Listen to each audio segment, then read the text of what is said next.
لایەنەکانی پێکهێنەری حکومڕانی لە هەرێمی کوردستان پێشنیازە یاسایەکیان ئامادە کردووە و ئاراستەی سەرۆکایەتی پەرلەمانی کوردستانیان کردووە تاکو تەمەنی خولی پێنجەمی پەرلەمانی کوردستانی پێ درێژ بکەنەوە.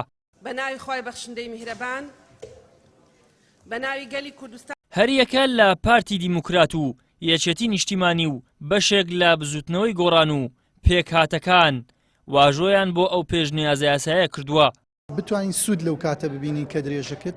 بەپێی پێشنیازە یاساکە بێت تەمەنی پەرلەمانی کوردستان بۆ 2 وەرزی یاسادانان واتە 1 ساڵ درێژ دەکرێتەوە.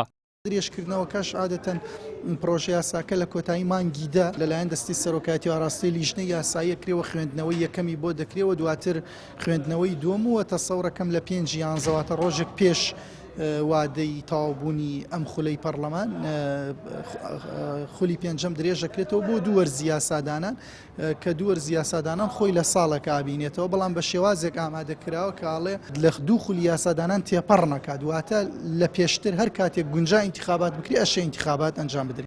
لای خۆشیانەوە هەریەکە لە فراکسیۆنەکانی کۆمەڵی دادگەری و یەکگرتووی ئیسلامی و نەوەی نوێ سربەخۆکان و بەشێک لە بزوتنەوەی گۆڕان لەگەڵ ئەوە نین تەمەنی خولی پێنجەمی پەرلەمانی کوردستان درێژ بکرێتەوە.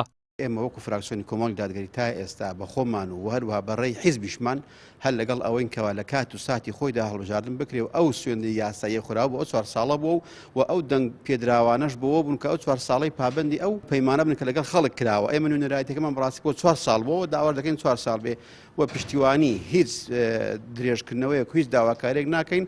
ئەو 85 پەرلەمانتارە بەڕێزێک کە داوای درێژکردنەوەی پەرلەمان دەکەن بەڕاستی ئەوانە غەیری ئۆپۆزیسیۆنەکانن زیاتر ئەوانن کە ناو حکوومەتدان بۆیە ئێمە بە هیچ شێوەیەک داوا و پشتگیری و هەماهەنگی درێژکردنەوەی خولی پێنجەی پەرلەمان ناکەین.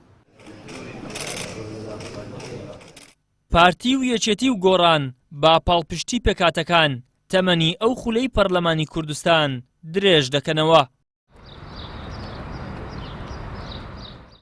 درێژکردنەوەی تەمەنی پەرلەمانی کوردستان لە 4 خولی ڕابردوودا بۆتە نەریت. خولی پێنجەمی پەرلەمانی کوردستانیش لەم نەریتە بێبەش نابێت. وا بڕیارە لایەنەکانی دەسەڵات تەمەنی ئەم خولەی پەرلەمانی کوردستان بۆ ماوەی 1 ساڵ درێژ بکەنەوە.